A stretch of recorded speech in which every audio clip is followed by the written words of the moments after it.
What's up you guys, kembali lagi di channel gua. Kali ini gua mau ngebahas video yang begitu banyak di request oleh teman-teman, bahwa mereka ingin gua melanjutkan series ICT Simplified lagi.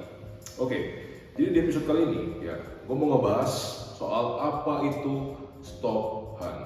Nah, stop hunt adalah sebuah fake move ataupun fake break ya, yang seolah-olah menandakan terjadinya sebuah change of character.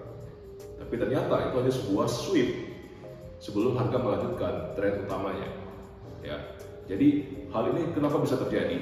Karena market maker sudah hafal dan sudah tahu pola trader retail ya, yang menganggap setiap ada break itu adalah sebuah perubahan tren. So, ini juga akan gue bahas di video selanjutnya ya, bahwa kebanyakan retail trader itu menjadi seorang pattern trader ya, bukan trader tapi menjadi seorang pattern trader. Jadi mereka seperti melihat contekan nih, oke, kalau ada pattern seperti ini gua sell, kalau ada pattern seperti ini gua buy. Dan mindset seperti itu tidak akan bisa lo pakai di dalam market ya, karena nggak ada yang namanya pattern ini, pattern ini, itu nggak ada. Semua itu ada konteksnya ya, dari time frame yang paling besar gimana sampai ke time frame yang paling kecil. So, stop hunt is necessary ya. Stop hunt itu sangat diperlukan. Kenapa? Untuk membuang trader-trader retail yang kemungkinan bisa ikut profit. Jadi kita berpikir secara logis guys, kita berpikir seperti kita seorang market maker ya.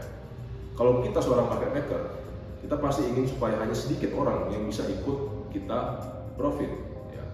Dan hal ini juga terlihat di dalam chart.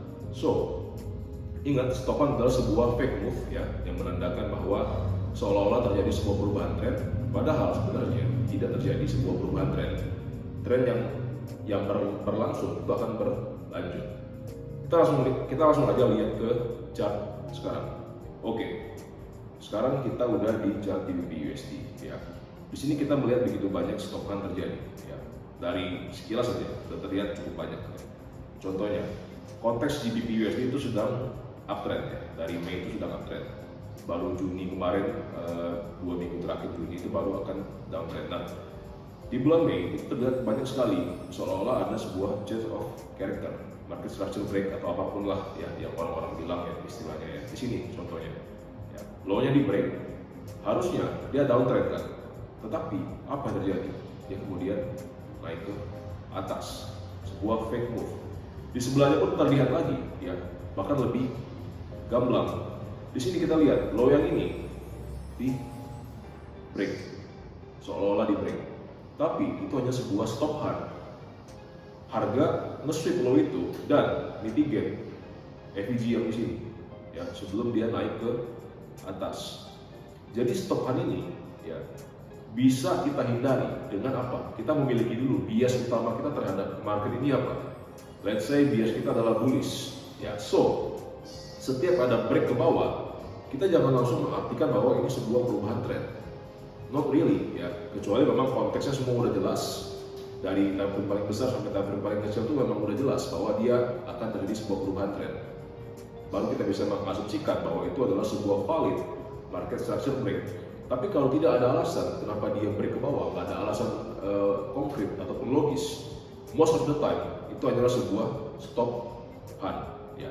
Jadi ini akan sangat-sangat susah untuk kalian pahami kalau kalian seorang pattern trader.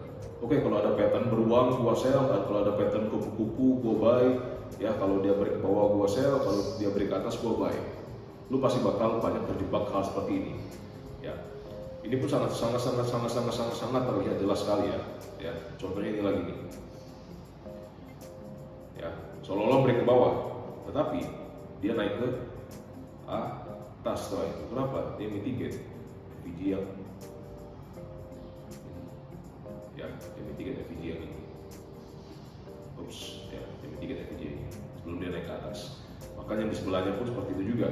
So, stop hunt itu sangat gampang diidentifikasi kalau lu sudah mengerti soal hal yang tadi gue jelasin ke kalian ya. So, the goal kemudian ya, ataupun naik lagi aturan emas ya dalam market. Ketika lu ingin melihat harga itu naik, lu harus melihat ada sebuah low dulu yang di sweep.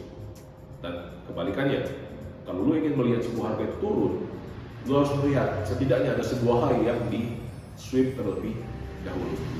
So, dengan ilmu ini gue harap kalian bisa lebih waspada ya dengan yang namanya stop hunt. Nggak semua break itu adalah sebuah perubahan tren, karena harus mengerti konteks dari market secara keseluruhan. Itu untuk episode ICT Simplified kali ini. Sampai ketemu di episode selanjutnya. And don't forget, let's be better together.